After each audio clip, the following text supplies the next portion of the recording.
The thing in my bedroom has no eyes, but I can feel it watching me. 3 heart pills dissolve under my tongue like bitter communion wafers as I force myself to breathe. 2 short breaths in, 1 long breath out, just like the creature does. Just like it taught me to do these past 3 nights, when terror carved new rhythms into my failing heart.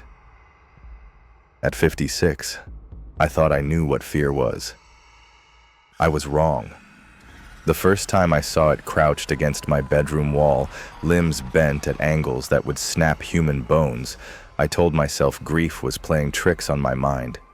The second time, when it moved closer to my bed with that impossible fluid grace, I knew better.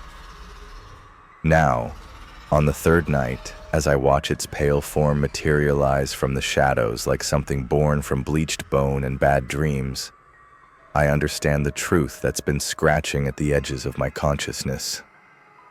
It isn't here to watch anymore. It's here to feed.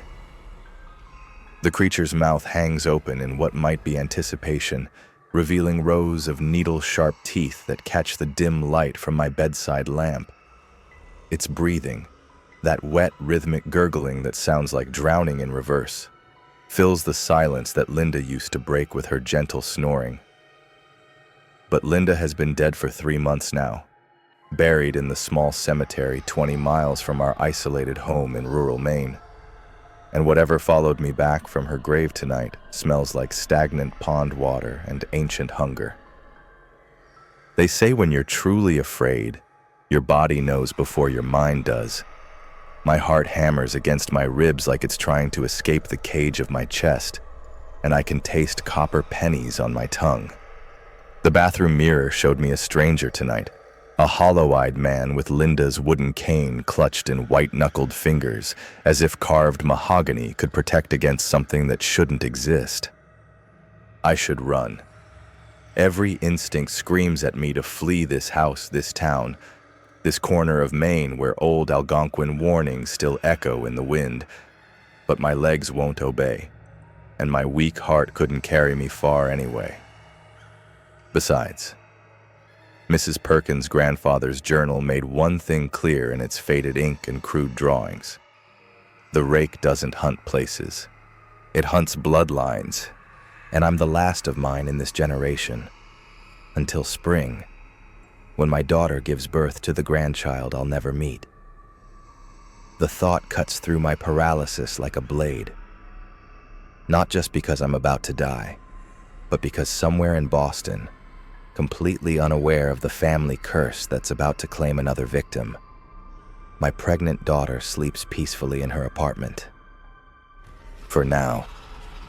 The creature takes a step closer, and the floorboards that have supported this house for over a century don't even creak under its weight. Its eyeless face tilts toward me with predatory interest, and in that moment of absolute terror, a memory surfaces from my childhood. My grandfather's hushed warnings about never wandering into the woods alone, about the hunger that walks on 2 legs, and why our family tree has so many branches that end too soon. The rake's mouth stretches wider than physics should allow, its throat a bottomless black void, and I finally understand why it waited 3 nights. It wasn't building courage or studying my habits. It was savoring my fear like fine wine, letting it age to perfection. The last thing I manage to do before its clawed hand presses against my racing heart is whisper a warning that no one will ever hear. It comes at night. It smells like the pond. It has no eyes, but it sees everything. The pressure increases. The creature's teeth gleam like polished bone in the lamplight. And then, there is nothing at all. The leather-bound journal in my trembling hands felt like holding a death sentence. Mrs. Perkins had led me to the dusty back corner of the town library with the careful steps of someone approaching a grave. My grandfather collected these stories, she'd whispered, opening to a page that made my blood turn to ice water. The crude drawing showed a tall, skeletal figure, with backward bent limbs and an eyeless face. The Algonquin called it the hunger that walks on two legs. Settlers renamed it the rake. My mouth went desert dry. Why would it choose certain families? Some say it feeds on fear rather than flesh. Others think grief calls to it. Broken hearts make easier prey. She studied my face with a librarian's intuition. Just old stories, Thomas. Folklore. But the drawing matched perfectly what I'd seen crouched in my bedroom. Every impossible detail. I'd driven to the library that afternoon because 2 sleepless nights had left me desperate for answers, any explanation that didn't involve my sanity crumbling like old mortar. The police had found nothing during their search. No tracks in the forest, no signs of intrusion beyond the basement window that kept mysteriously unlocking itself. Probably just a drifter, Officer Martinez had said, his young face earnest with small-town concern. We'll increase patrols, but you might consider staying with family for a few days. Family. If only he knew that family was exactly what had painted the target on my back. 2 nights ago, I jerked awake with my heart already racing, some primitive part of my brain screaming warnings before my conscious mind understood why. The bedroom air felt thick as soup, pressing down on my chest with suffocating weight. And the smell. Christ. The smell. Like pond scum and rotting vegetation. Like something that had crawled out of a swamp and decided to die in my house. I lay perfectly still, eyes clenched shut, praying it was just another grief nightmare. Linda had been gone 3 months, and sleep brought me nothing but empty beds and phantom lavender scents. But this felt different. This felt real. When I finally opened my eyes, the creature was there. It crouched against the far wall by my dresser, motionless as carved stone, but somehow radiating malevolent awareness. Its pale skin stretched tight over a frame that belonged in anatomy textbooks written by madmen. Too tall, too thin, joints bending the wrong directions like a marionette with tangled strings. But it was the breathing that nearly broke me. 2 short inhalations followed by 1 long, gurgling exhale, as if its lungs were half flooded with cemetery mud. Each breath perfectly measured, perfectly patient. We stayed frozen like that, predator and prey locked in our ancient dance, until it rose to its impossible height and flowed from the room faster than anything human-shaped should move.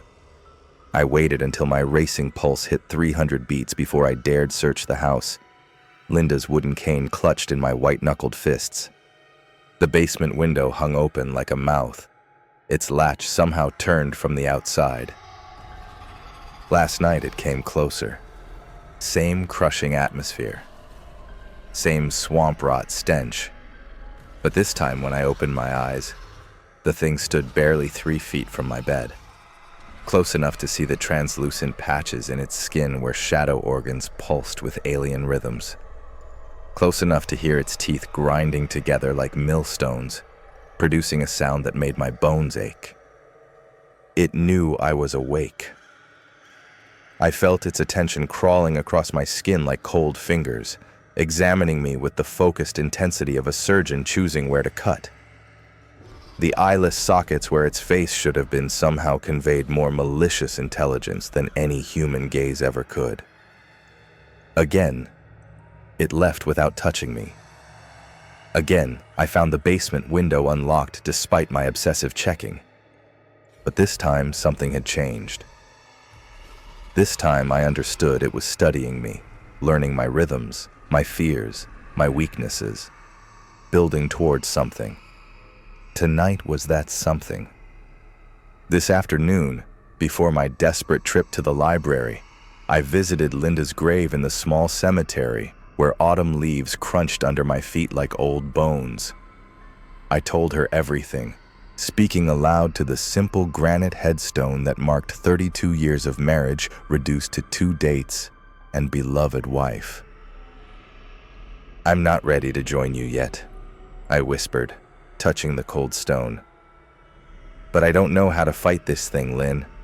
I don't know what it wants." As I turned to leave, my feet froze mid-step. Fresh earth around her grave had been disturbed, torn up as if by massive claws. Deep furrows raked through the soil in patterns that hurt to look at, geometries that seemed to bend space around them. The rake hadn't just been watching me. It had been visiting her. Now, as those needle teeth gleam inches from my face and pressure builds in my chest, like a vice tightening around my heart, a childhood memory surfaces with crystal clarity. Grandpa Joe pulling me aside at a family reunion when I was 8 years old, his weathered hands gripping my shoulders as he spoke in hushed, urgent tones. "Listen to me, Tommy. Our family has a shadow following it, going back generations.